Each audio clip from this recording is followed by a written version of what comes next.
It's time for another Show Your Work episode of The Influencers. As promised in our last episode, I'm taking you into the early days of Latin American music in New York.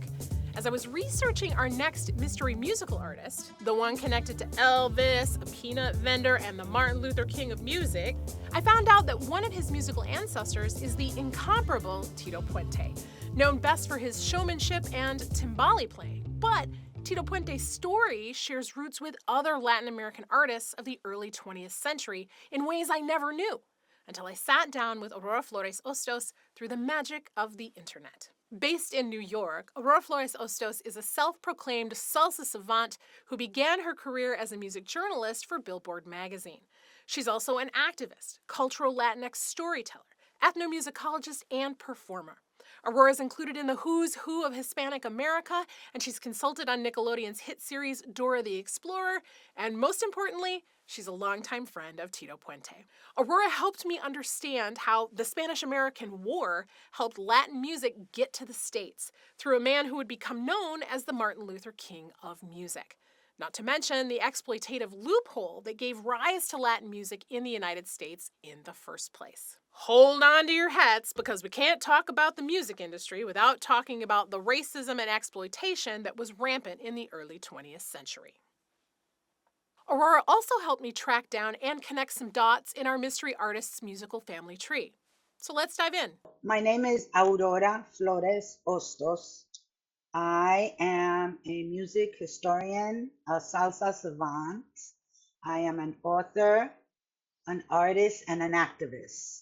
So I have my own band. I have a big band called Zone del Barrio, which is like a play on the word son and barrio zone, where people of color work hard and play hard.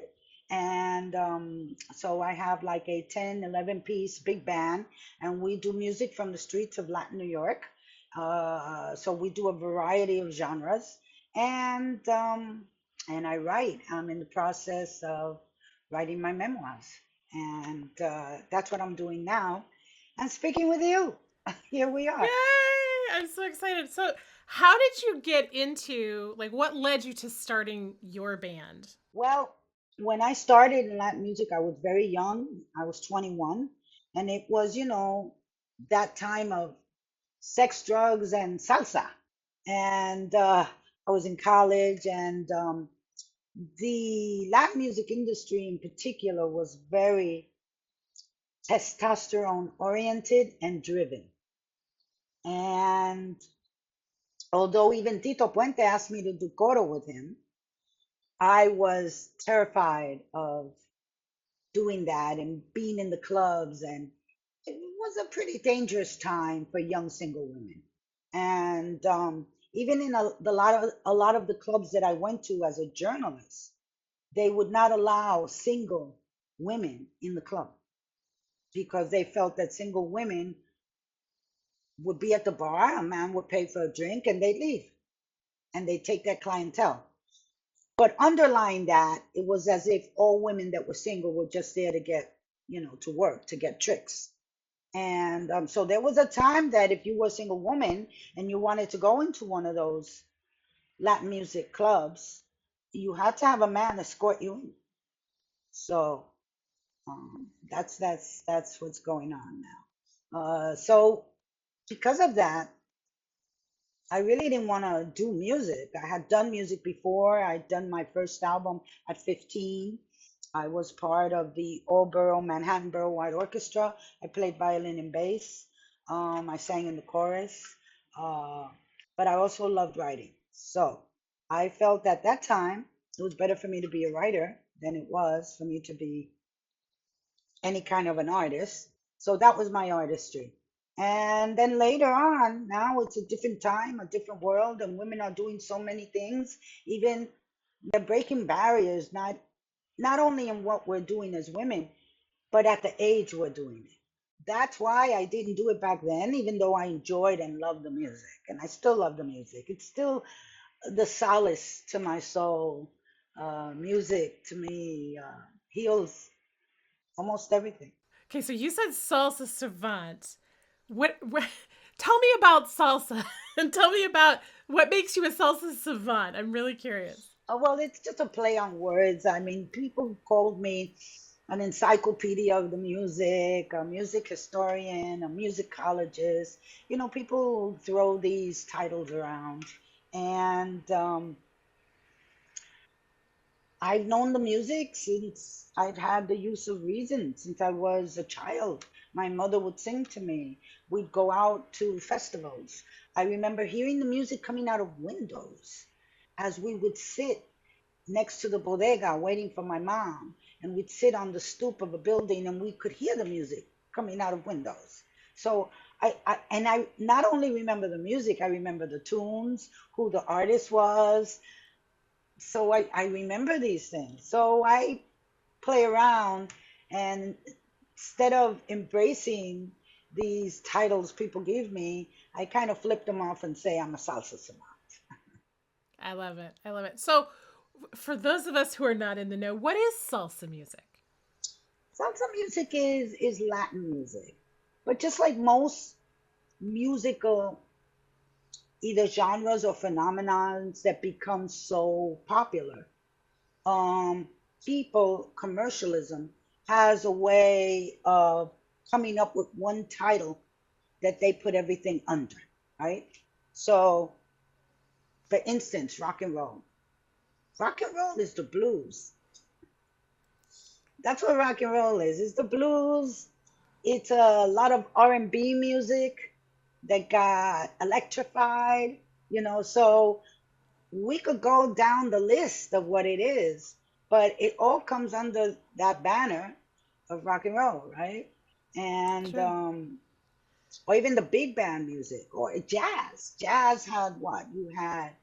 You had cool jazz, you have bebop, you have stride, you have swing, you have so many different kinds of jazz, right? So in Latin music, basically Latin music is the music from the Caribbean, Cuba, Puerto Rico, Santo Domingo, and now we also include Colombia and Venezuela. But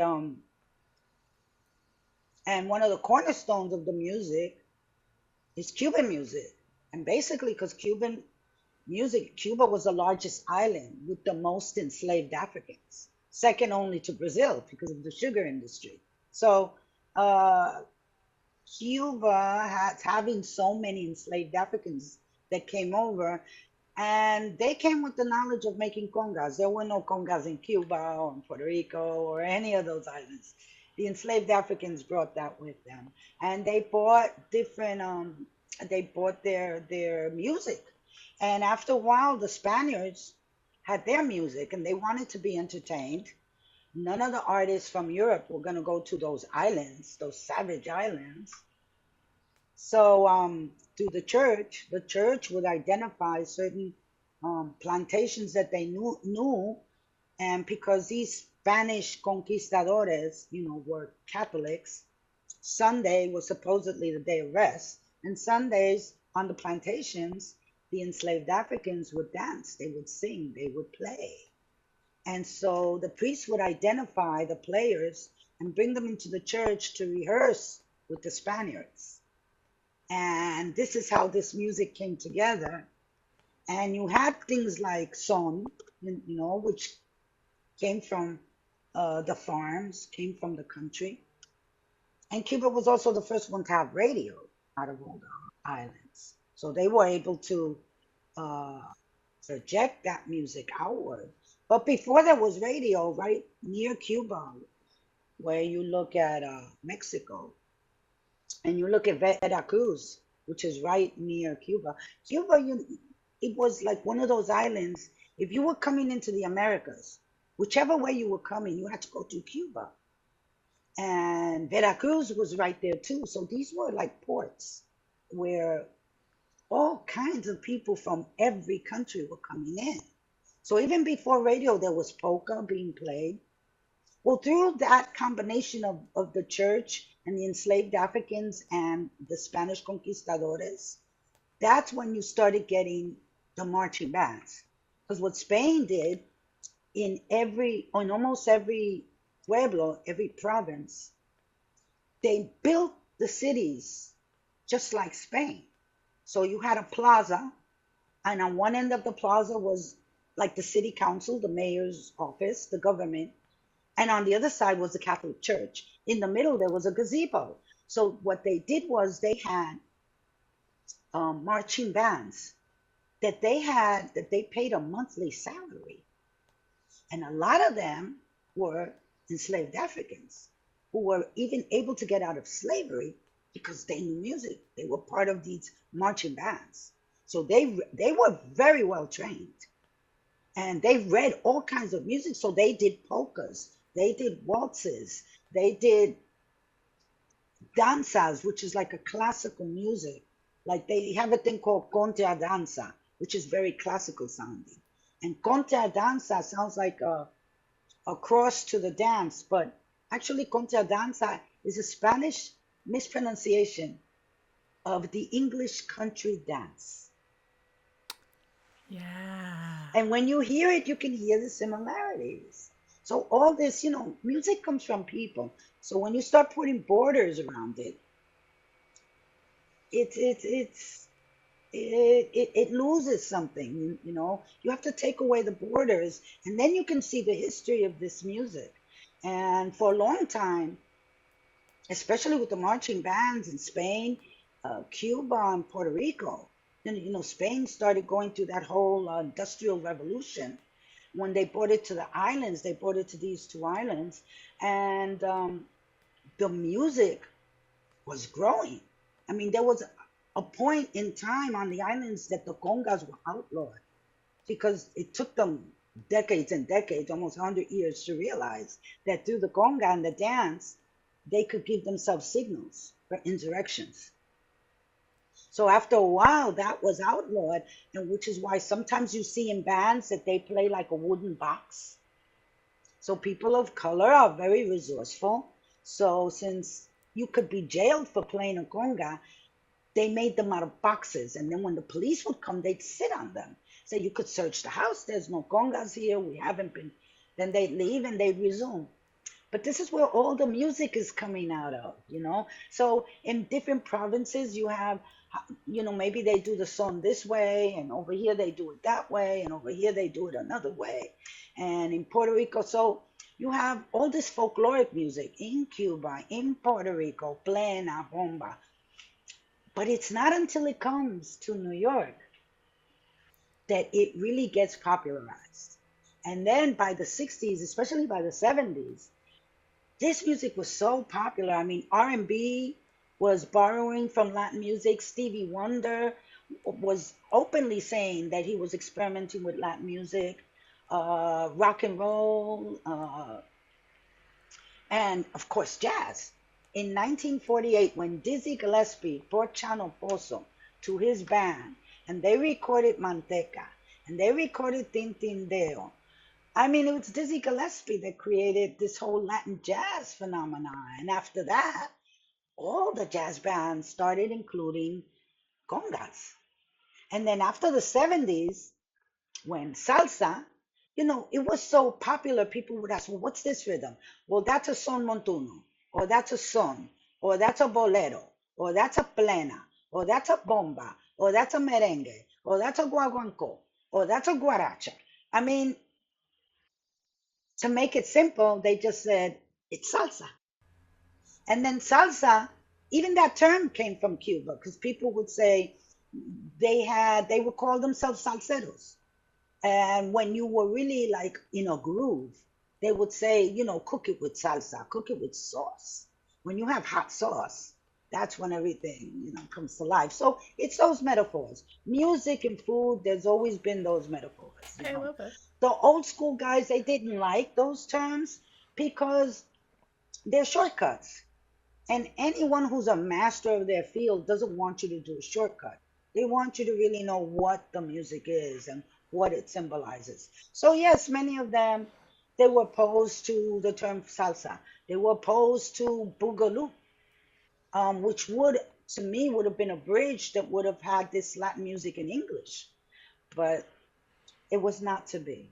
So that's what happens with all these terms. And salsa is one of those commercial terms. And nowadays, if you want Latin music, although some people will confuse things like reggaeton or Daddy Yankee or Bad Bunny with salsa, that's not salsa. That's more hip hop than it is salsa. It's not a dance. The dance they do is not Latin music. Latin music is still dance with two partners. You still embrace each other. You still have to dance within a little square.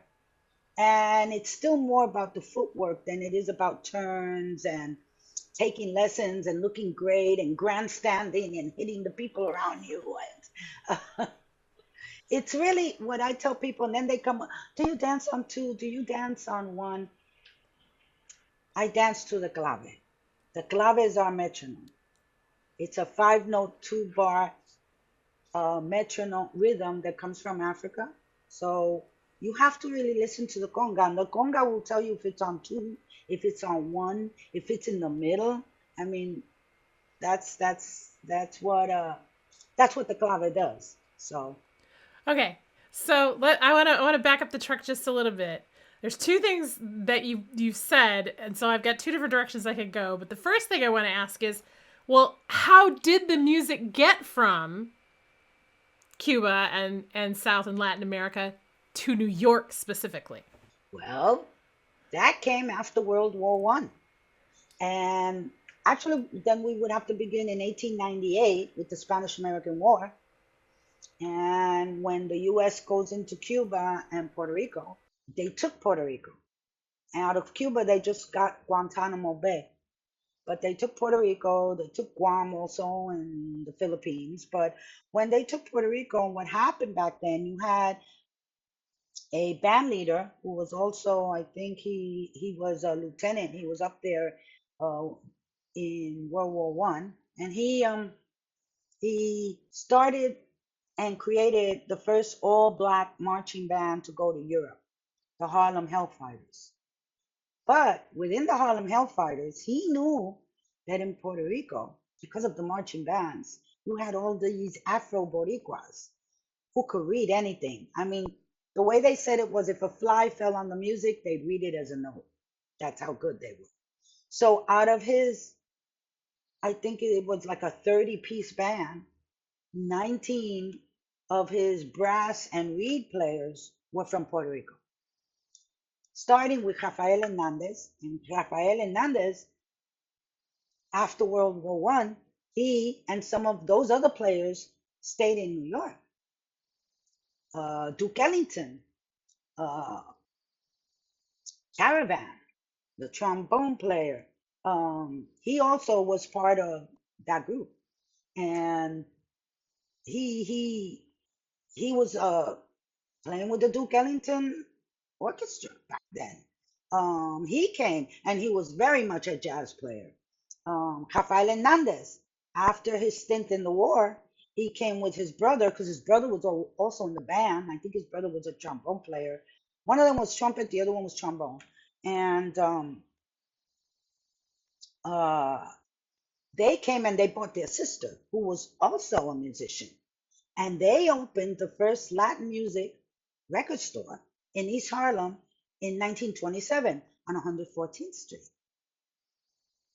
And then Duke Ellington had Tizol, that was his name, Tizol, Tizol, and who also had a sister and a cousin who were violinists, who were pianists, who were the women are not talked about a lot, but the men came here and the men made big names for themselves. Juan Tizol is one of the classical names of clarinetists, playing with the Duke Ellington Orchestra.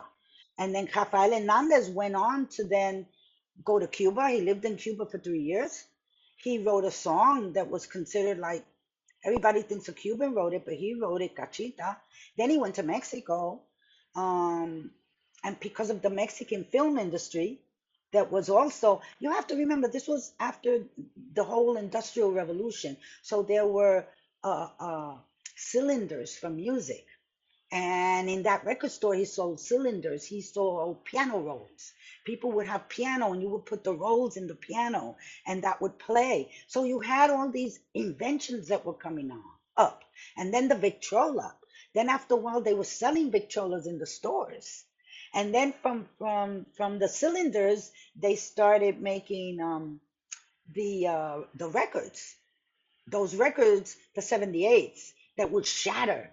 You know, because they were almost made out of clay. But so all of these inventions are being made after this whole industrial revolution. So with the inventions comes an industry. That's when clubs started happening because people then were working in factories. And we had a lot of unions that were getting their head busted and everything to make sure we had a 5 day work week and that it was only 8 hours and not 12 and 16, and that they weren't having children 4 and 5 and 6 years old also working in the. So people were working so hard. It was like a big change. Back then it was airplanes, it was railroads, it was a car, it was phonographs, it was a telegraph, it was sound, lights, electricity. So all of this was going on. And of course, the music industry was also evolving. With more phonographs, you had more people wanting to record, you had more clubs. Now people are coming up with restaurants because now people are making a little bit more money. So they don't have to like eat at home all the time. So all of this is growing. Now they have dances and people can go out after dinner and dance. You know, that wasn't so all of this starts developing during the 20s and the 30s. So what happens? Cuba and Puerto Rico at one time we shared the same flag. We just had different colors. And we called each other, we were sister islands. But then when they took Puerto Rico, and then from one day to the next they made us citizens without even telling us. We had no say in that. And So, you know, you're in America, you're in a capitalist system, which means competition. So after a while, it was easier for Puerto Ricans to get housing, to get jobs, to even work the music industry better. So that's where the competition between Cubans and Puerto Ricans started growing. And then when the music industry really got big, like, you know, I mean, Rafael Hernandez is there. I have an ad I found of his from 1928 where he is playing with his trio at the Apollo Theater because there was already an Apollo Theater there. And they were recognizing all these Puerto Ricans that were in East Harlem. And so they started having Sundays, Spanish music on Sundays. But all this was happening, and it was happening all over New York City, and the industry was Sure. growing.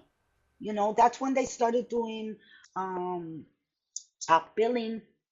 That's when you started having all these clubs. In East Harlem, we had the Park Plaza on 110th Street. And from what I understand, flappers, the old flappers, and then later on the beatniks would go there from the village on Sunday, like mass, to dance. And it was a very enriching time, not only for the music, but also for activism. Because then the Puerto Rican community was with the Black community in Harlem, and we were protesting to get Black owned businesses. And that's when Puerto Ricans had bodegas. And we were protesting to have a plebiscite about the island. We wanted a vote, and we still have never gotten that. But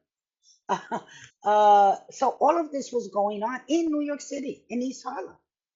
So it was a very enriching time for the arts. And then everywhere you went, you had poetry.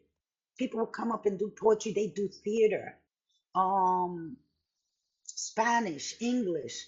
Uh, people would uh, memorize monologues. Um, it was a very, very vital and fervent time for the arts. So that's what was going on. And of course, I mean, the competition between the Cuban artists and the Puerto Rican artists, that escalated, especially up until the embargo. After the embargo, it's metastasized. Now it's like